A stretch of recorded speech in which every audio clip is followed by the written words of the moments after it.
You've joined us on Starting Up. Now, handicrafts entrepreneurship in the country is as old as human civilization itself.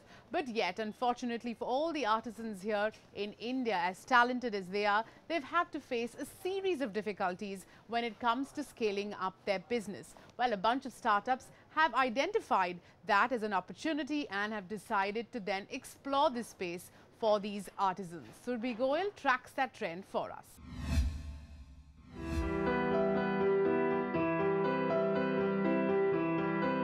Intricate designs, hours of labor, yet no desirable return on investment.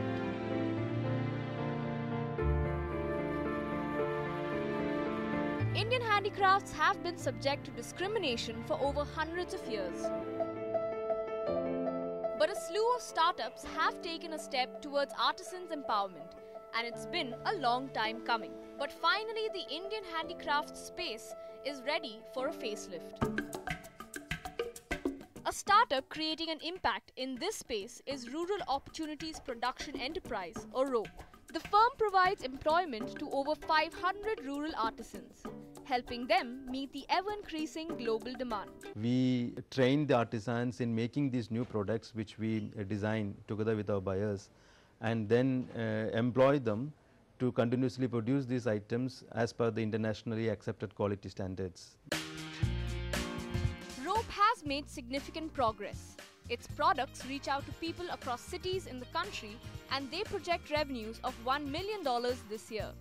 Another unique play in the handicraft space is Crafts Villa, an e-commerce play that both sources and manufactures handicrafts in India, which are then sold online to a global market.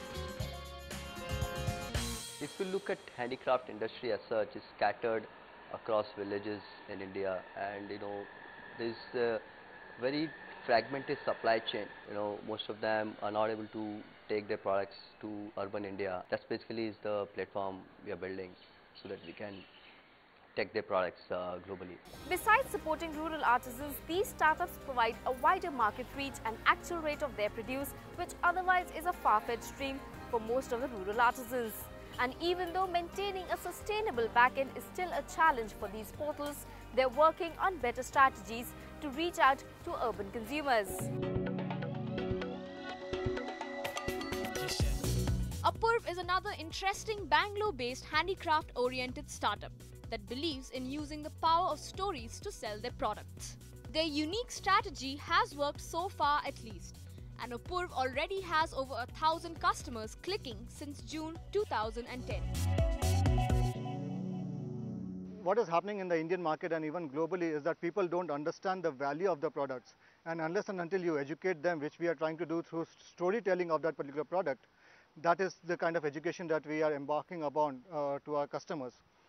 Secondly, what is happening is that there are a lot of fakes that are floating around in the market, so there is a kind of disconcern among the customers if the product that they are paying for is actually authentic or it has been machine manufactured.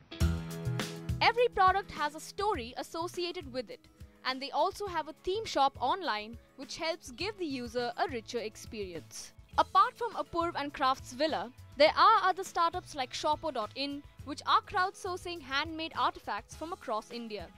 The opportunity no doubt is attractive, but there are a number of challenges that these startups will no doubt have to tackle first.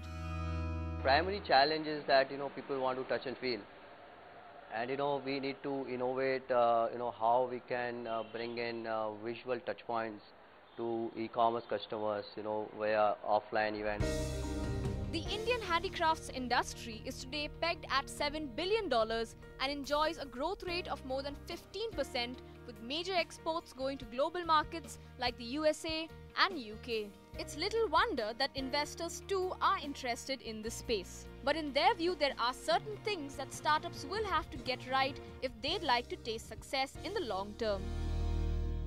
First, fix the back end. Second, create capacity and make them understand quality. Third is acquire customers, preferably also having a retail presence. And lastly, involve the artisan community in the enterprise in some manner, in the sense that they should either have share ownership or some part of profits. With the e-commerce and m-commerce industry only bringing down barriers, artisans working on handicrafts in rural India can breathe easier. For he knows that innovation technologies in other parts of the world have the power and potential to propel his business to far greater heights. And with over 80 million users logging onto the internet here in India, you have to agree the opportunity for these artisans is only endless.